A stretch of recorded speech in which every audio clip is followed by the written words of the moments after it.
సత్యసాయి జిల్లా పెనుకొండలో అమానుష ఘటన వెలుగులోకి వచ్చింది. భార్య తలపై రోడ్డుతో దాడి చేశాడు భర్త అల్తాఫ్. అంతేకాకుండా రక్తాన్ని బకెట్లో పట్టుకుంటూ పైశాచిక ఆనందాన్ని పొందాడు. పిల్లల ముందే తన క్రూరత్వాన్ని ప్రదర్శించాడు. భార్య పాలిట యముడిగా మారిన అల్తాఫ్. దాడిలో తీవ్రంగా గాయపడిన సుబియా బేగం చికిత్స పొందుతూ చనిపోయారు. బాధితుల ఫిర్యాదు మేరకు కేసు నమోదు చేసిన పోలీసులు దర్యాప్తు చేపట్టారు.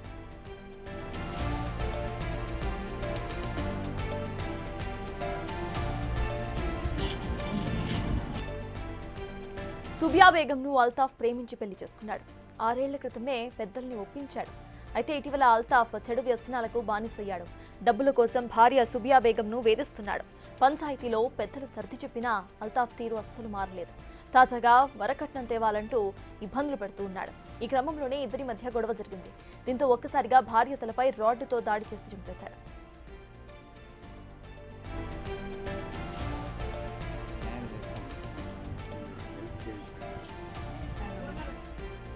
సత్యసాయి జిల్లా పెనుకొండలో అమానుష ఘటన చోటు చేసుకుంది. ఇటు భార్య తలపై రాడ్డుతో దాడి చేశాడు భర్త అల్తాఫ్. అంతేకాకుండా భార్య తల నుండి వస్తున్న రక్తాన్ని బకెట్లో నింపుకుంటూ కూడా ఒక పైశాచిక ఆనందాన్ని పొందాడు. ఆ రూమ్ విజువల్స్ మనం చూస్తున్నాము. అయితే 6 ఏళ్ల క్రిందట ప్రేమించి వివాహం చేసుకున్నాడు అల్తాఫ్ సుబియాను. అనంతరం కూడా తను చెడు వ్యసనాలకు బానిసైనట్టుగా తెలుస్తోంది. అయితే దీనికి సంబంధించిన పూర్తి అప్డేట్స్ మా ప్రతినిధి యోగానంద్ అందించడానికి సిద్ధంగా ఉన్నారు. యోగానంద్, చెప్పండి, అసలు ఎప్పటి నుండి అల్తాఫ్లో ఇటువంటి బిహేవియర్ అటు చూస్తున్నారు? అండ్ అక్కడ ఆ అమ్మాయి వాళ్ళ పేరెంట్స్, వాళ్ళ పరిస్థితి ఎలా ఉంది? వాళ్ళు ఏమంటున్నారు? అప్డేట్స్ ఏంటి? వరకట్న వేధింపుల విషయంలో మరో మహిళ అకృత్యానికి బరయ్యని చెప్పొచ్చు.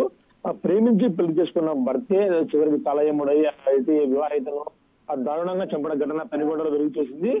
గత 6 ఏళ్ల క్రితం అయితే పెనుగొండలో ప్రేమించి పెళ్లి చేసుకున్న అల్తాఫ్ మరియు అయితే సుబియా బేగం ఇద్దరు కూడా 6 సంవత్సరాల క్రితం పెద్దలను ఒప్పించి ప్రేమించి పెళ్లి చేసుకున్నారు. కానీ మొదటి 3 ఏళ్లు బాగా ఉన్న దంపతులు ఆ తర్వాత 3 ఏళ్ల నుంచి ఇద్దరి మధ్య గొడవ కలహాలు ఉన్నాయి. దీంతో కొన్నాళ్ళు దూరంగా ఉంది భార్య కూడా, పిల్లలతో కలిసి తమ పుట్టింటూ ఉంది. ఆ తర్వాత కొద్ది రోజులకే ఏదైతే భర్త ఆ కోర్టులో కేసు ఉండగా, విడాకుల కేసు కోర్టులో ఉండగానే మహారాష్ట్రలో పిలిచి అయితే మా వివాహితను అత్యంత దారుణంగా రాడ్డు తలపై కొట్టి అక్కడికక్కడే బకెట్ రక్తం పడడం కూడా చూస్తూ ఉంటే అతను జగుత్సంగా కూడా ఈ మర్డర్ అని చెప్పొచ్చు.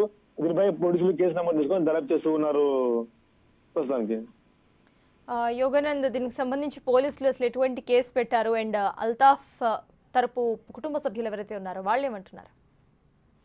అయితే ఈ మర్డర్ గురించి పోలీసులు వెంటనే విషయం తెలియడంతో వెంటనే కేసు నమోదు చేసుకుని దర్యాప్తు చేపట్టారు పెనుగొండ పోలీసులు. అప్పటికే అల్తాఫ్ అదుపులో ఉన్నట్టు కూడా తెలుస్తుంది పోలీసుల అదుపులో కూడా. అయితే మానసిక స్థితి ఏ విధంగా ఉంది అల్తాఫ్ది? ఎందుకంటే రక్తం బకెట్ పడడం చూస్తే అత్యంత క్రూరంగా చంపినట్టు కూడా మనకు నిర్ధారవుతాం. కాబట్టి మానసిక స్థితి ఏమైనా బాగాలేదో అనే విషయాలు కూడా పోలీసులు ధైర్యం చేసుకుంటున్నారు. ఎందుకంటే ఇలాంటి వ్యక్తులు పూర్తి సైకలాజికల్ గా డిసార్డర్ అయ్యి ఉండాలి, లేదంటే సైకోగా మారి ఉండాలన్న విషయంలో కూడా పోలీసులు దర్యాప్తు చేస్తున్నారు. అయితే ప్రస్తుతానికి ఈ పేరెంట్స్ ఎవరు కూడా దీనిపై మాట్లాడి నిరాకరిస్తున్నట్టు తెలుస్తుంది మనకు. Thank you Yoganand.